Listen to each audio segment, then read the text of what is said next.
Merci beaucoup.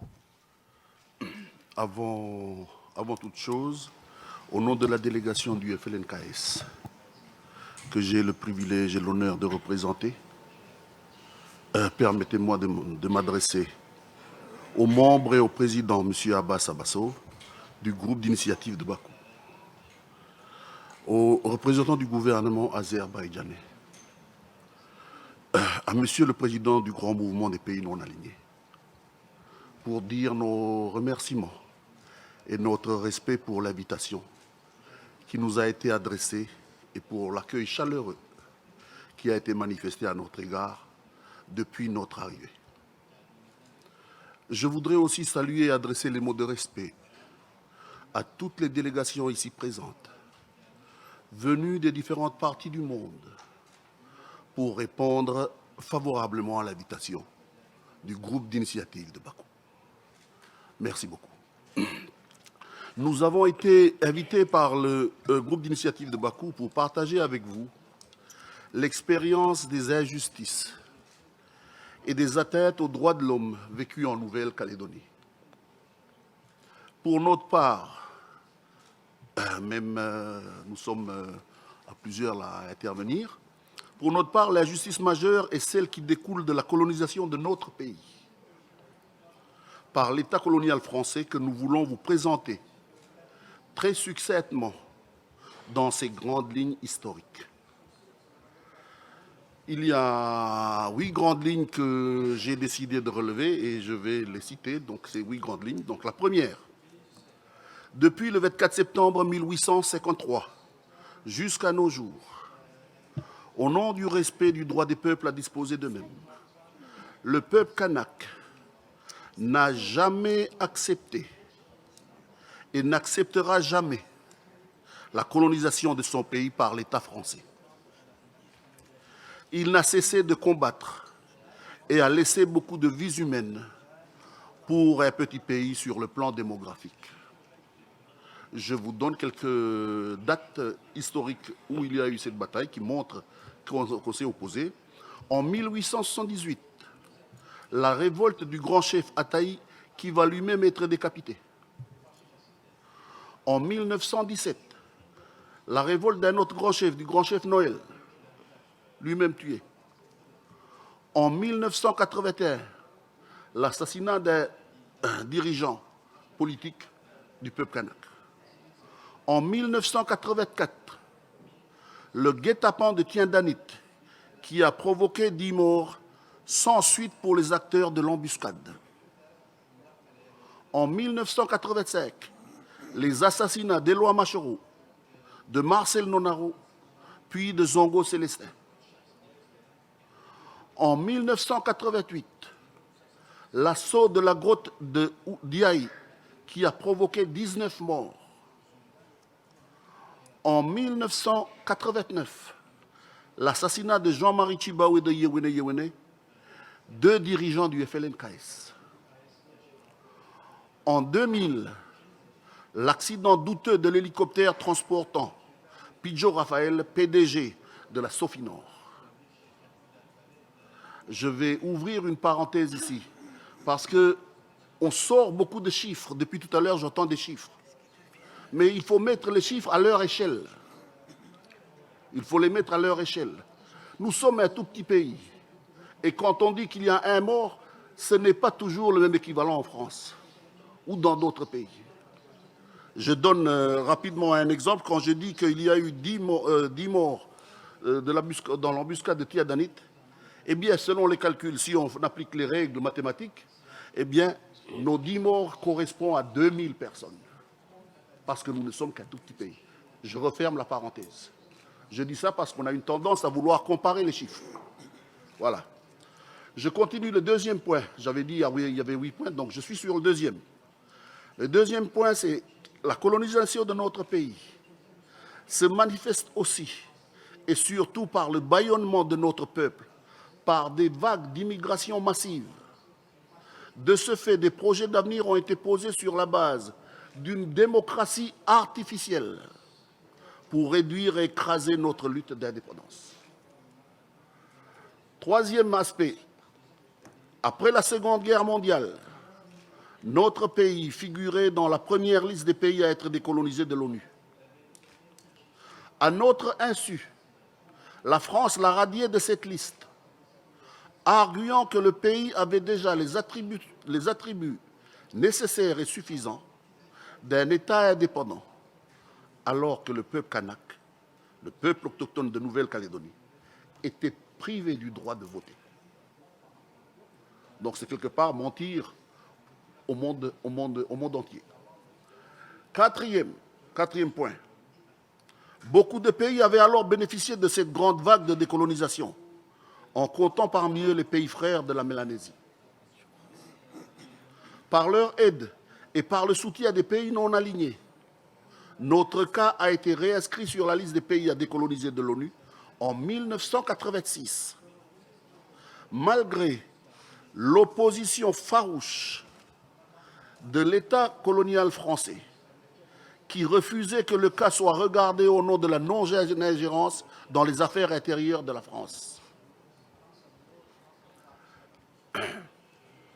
Cinquièmement, de cette réinscription, notre pays est rentré dans un processus de décolonisation échelonné par des transferts progressifs de pouvoir, à l'exception des pouvoirs régaliens qui devaient faire l'objet des 3 référendums à la sortie des accords de Nouméa. C'est ce que les interlocuteurs tout à l'heure ont déjà dit.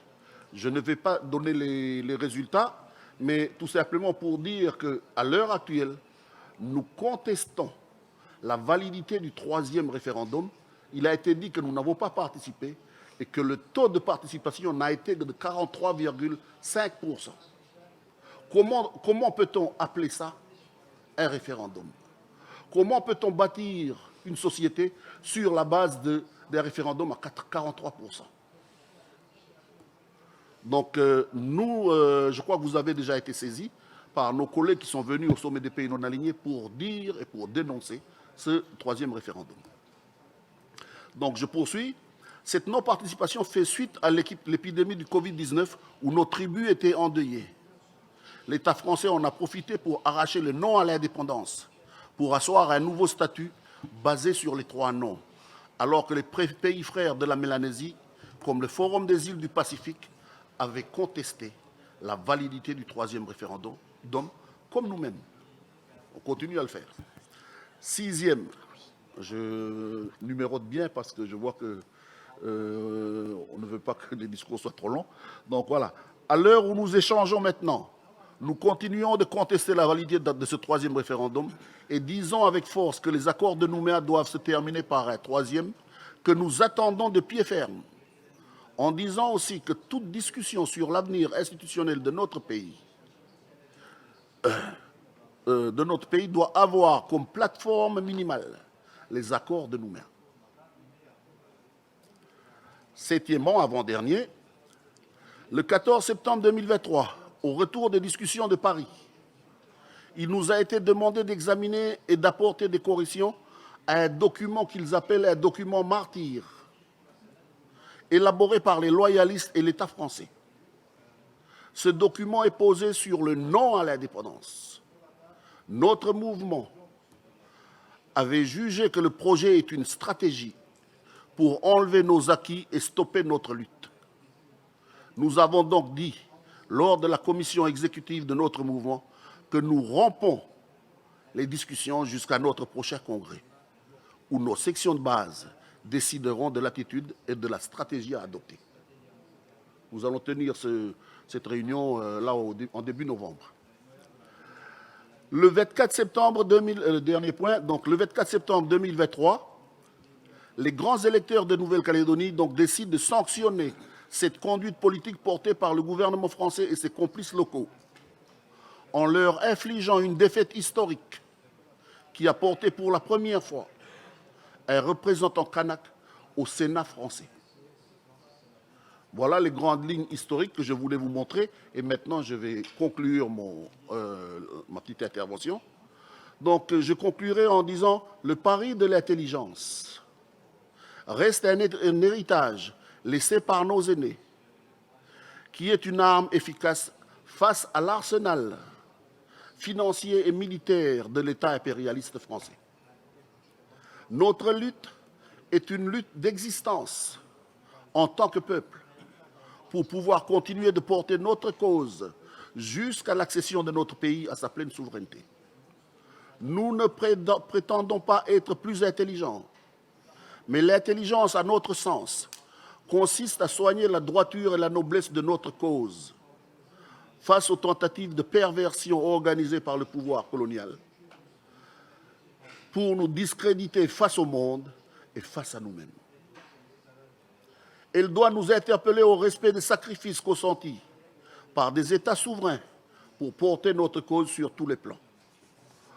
Notre lutte n'est pas une lutte contre le peuple français que nous respectons, mais nous nous indignons face à la politique coloniale et l'intrépidité de l'État macronien qui s'obstine à ce désir d'une expansion néocoloniale.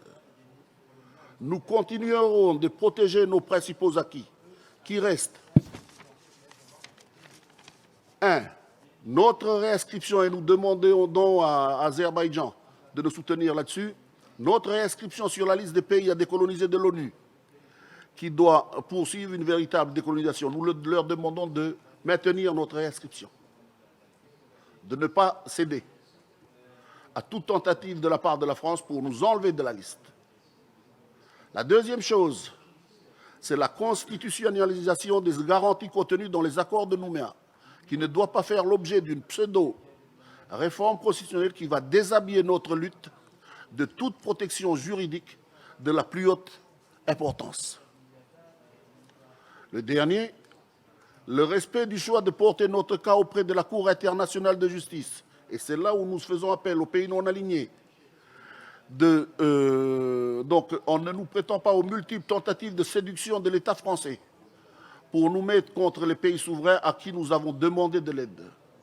Donc, nous vous demandons de nous aider, de rester coude à coude avec les pays frères de la Mélanésie, Papouasie, Vanuatu, Solomon et Fidji.